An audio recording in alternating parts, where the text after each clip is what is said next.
कांग्रेस ने आज संजय गांधी उद्यान से गांधी चौराहे तक अपनी मांगों को लेकर नारेबाजी करते हुए केंद्र सरकार के खिलाफ पैदल मार्च निकाला है और राष्ट्रपति के नाम ज्ञापन सौंपा। उन्होंने विरोध दर्ज कराते हुए कहा कि हाथरस की गैंगरेप की घटना में पुलिस हत्यारों को बचाने का प्रयास कर रही है। केंद्र सरकार द्वारा किसान विरोधी कृषि अध्यादेश लाने एवं क्षेत्र के किसानों के खाते में फसल बीमा की राशि नहीं डालने एवं गुमराह करने का काम सरकार कर रही है। अफीम की खेती बंद कर तौल के बाद राशि किसानों के खाते में नहीं डाली गई। इन सभी मुद्दों को लेकर आज हमने पैदल मार्च निकाला है और सरकार की नीतियों का विरोध किया है। उमंग एक्सप्रेस के लिए कृष्णपाल सिंह की रिपोर्ट।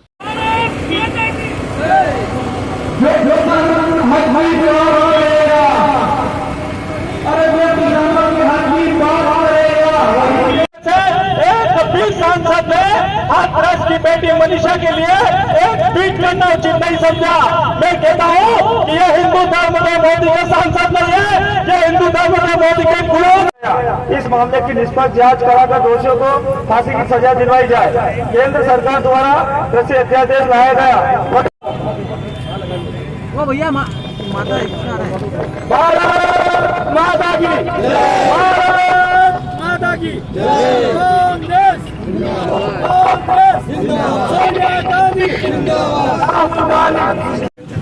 आज आपके द्वारा ज्ञापन दिया गया तो किन मांगों को लेकर दिया गया है?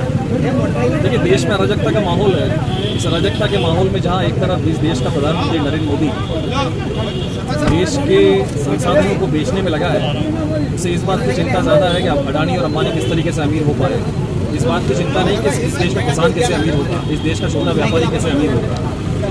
उनको इस बात की जरूर चिंता है कि अमेरिकी राष्ट्रपति की प्रधानमंत्री मेलानिया ट्रंप अगर कोरोना पॉजिटिव है तो उसको स्वस्थ होने की कामना की ट्वीट करे आते हैं नरेंद्र मोदी द्वारा, जबकि अभी तक एक ट्वीट हाथरस की बेटी के साथ हुए जघन्यतम अपराध, जघन्यतम घटनाक्रम के लिए अभी तक इस देश के प्रधानमंत्री ने एक ट्वीट नहीं किया, जहां पूरा देश इस समय आग बबूला हो रहा है।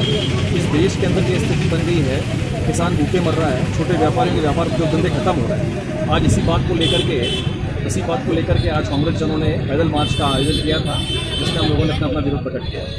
आपका नाम है? दीपक सिंह किया गया, क्या कहना है? पूरे देश में भारतीय जनता पार्टी का शासन है और ऐसा लगता है कि राम राज्य की कल्पना करते हैं, लेकिन जो काम है उनके वो तो रावण राज्य से भी खतरनाक है।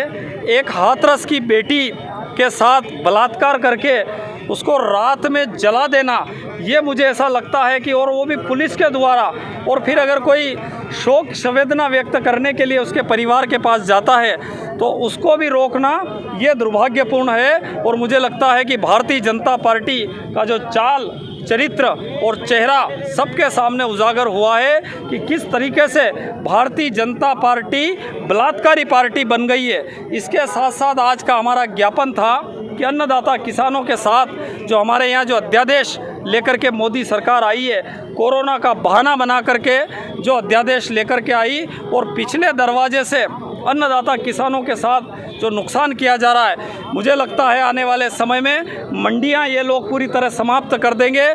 किसान को मजदूर बनाने की जो इनकी योजना है वो योजना पे ये धीरे धीरे काम कर रहे हैं। साथ में हमारा जो फसल बीमा मिलना था वो 40,500 रुपये प्रति हेक्टर से मिलना था।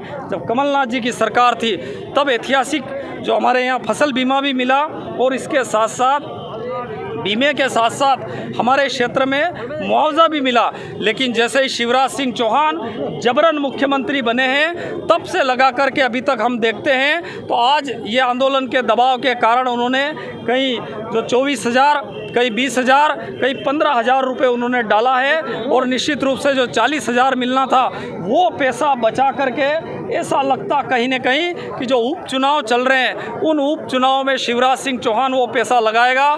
क्योंकि अभी कल का जो एक वीडियो हमारे यहाँ पर आया है उस